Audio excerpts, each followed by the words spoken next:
Assalamualaikum warahmatullahi wabarakatuh. Hello all, I hope you always be okay. And before we start our lesson, don't forget to say basmalah together. Bismillahirrahmanirrahim. Good morning everybody. Selamat pagi semuanya, atau mungkin selamat siang, selamat malam. Are you ready to study English? Apakah sudah siap belajar bahasa Inggris? Sekarang kita akan belajar tentang narrative text, ya, khususnya tentang fairy tale, myth, legend, and folk tale. Bahasa Inggris ini kelas 9 semester genap. Tolong ikuti terus pembelajarannya, jangan di skip agar tidak ketinggalan penjelasan. Sebelumnya sudah pernah saya jelaskan tentang pengertian naratif teks, ya. Nah, ini saya ulangi lagi. Naratif teks adalah jenis teks dalam bahasa Inggris untuk menceritakan suatu cerita yang memiliki rangkaian peristiwa kronologis yang saling terhubung. Kemudian, social function atau purpose of narrative text, tujuan dari teks naratif tentunya adalah untuk menghibur, ya, dalam bahasa Inggris, to amuse or entertain the readers with a story. Tujuannya adalah untuk menghibur seseorang dengan membaca atau mendengarkan cerita.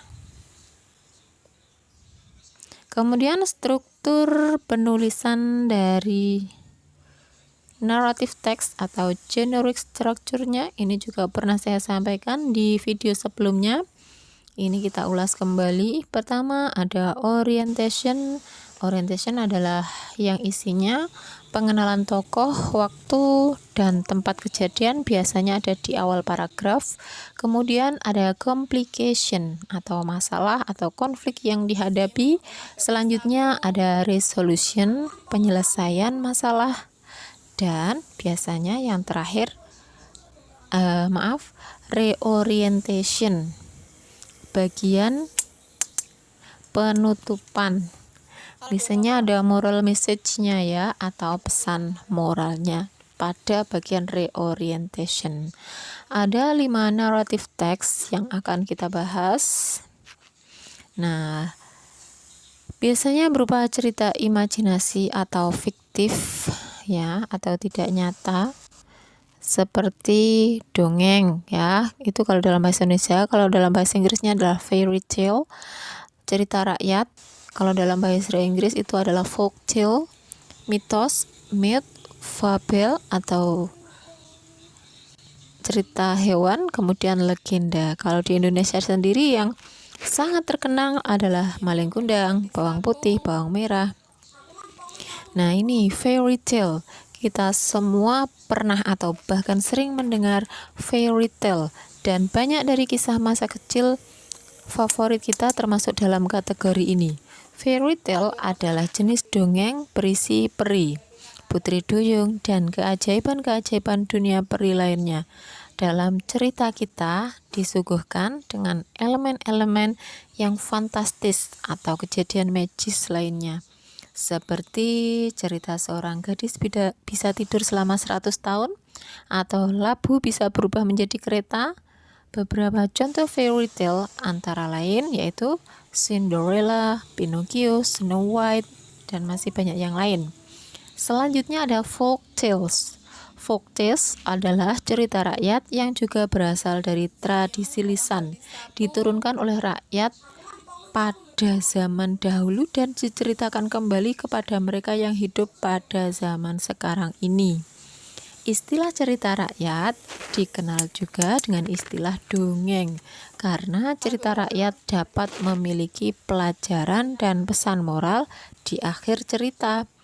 Cerita rakyat sering menampilkan orang sebagai karakter utama mereka, tetapi seringkali dengan twist, misalnya kisah-kisah seperti Paul Bunyan, and The Blue Ox, Sea King, The Great Wall, The American Cowboy.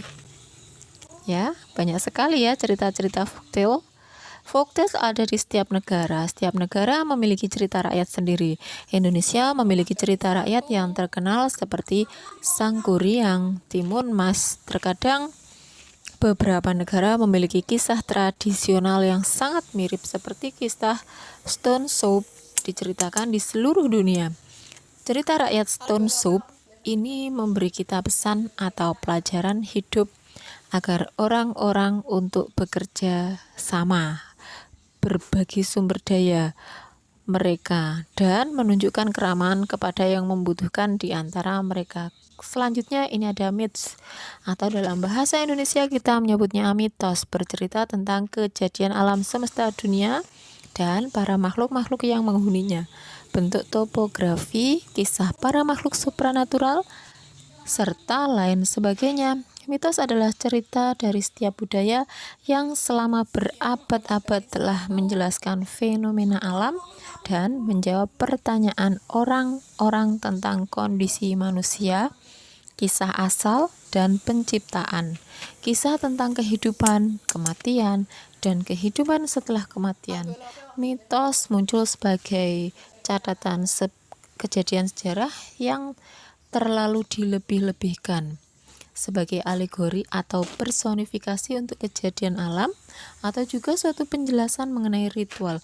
Karena alasan inilah mitos adalah kisah sakral dan religius bagi orang-orang yang mempercayainya. Cerita seperti Nyai Roro Kidul, Batu Menangis, Ratu Pantai Selatan.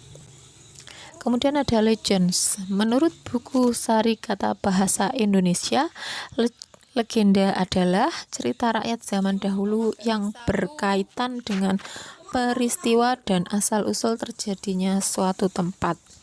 Berbeda dengan jenis cerita lain yang ditampilkan di sini, legenda didasarkan pada sejarah. Bahkan beberapa orang meyakini kebenaran cerita tersebut, walaupun tidak didukung oleh fakta dan logika. Legenda tidak menjelaskan misteri dunia seperti mitos, juga tidak menggunakan hewan untuk menyampaikan pesan moral dalam cerita tersebut. Legenda adalah kisah di ujung realitas, sering menampilkan keajaiban atau peristiwa luar biasa. Salah satu legenda yang sangat terkenal adalah Robin Hood, yang kisahnya ia mengambil harta dari orang kaya dan memberikannya kepada orang miskin.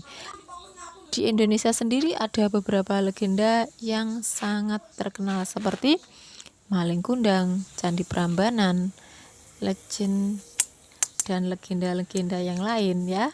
Kemudian ada fabel. Fabel ini cerita hewan ya. Fables adalah cerita yang biasanya menampilkan binatang atau hewan dalam ceritanya, nyata atau mitos, yang mana binatang atau hewan dalam cerita tersebut diberikan kualitas mirip manusia untuk menyampaikan pesan moral kepada pembaca. Beberapa contoh fabel adalah sebagai berikut, misalnya The Owl and the Grasshopper, ya, The Sheep and Pig, dan masih banyak lagi. Untuk contoh-contoh cerita yang berbentuk fairy tale, folk tale, kemudian legend, myth, and fable akan saya sampaikan dalam video khusus ya. Don't forget to say hamdalah together. Terima kasih telah menyaksikan. Wassalamualaikum warahmatullahi wabarakatuh.